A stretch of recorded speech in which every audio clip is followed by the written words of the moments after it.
નમસ્કાર, શો ટાઈમમાં આપનું સ્વાગત છે। ભાવનગરના ઘોઘા રોડ પોલીસ મથકમાં નોંધાયેલ છેતરપિંડીના ગુનામાં છેલ્લા 5 વર્ષથી ફરાર શખ્સની પોલીસે સુરતમાંથી ધરપકડ કરી હતી।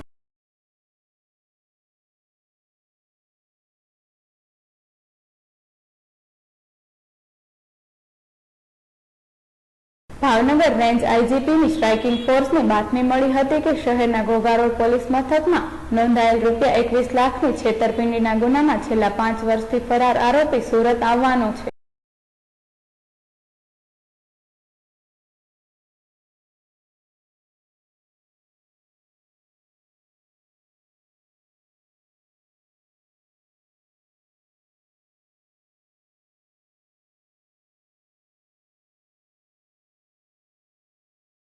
પોલીસે બાતમીના આધારે સુરત પહોંચી મોટા વરાછા વિસ્તારમાંથી ભાવનગરના ભરતનગરમાં રહેતા હરદીપસિંહ ભગીરથસિંહ ગોહિલને ઝડપી લીધો હતો।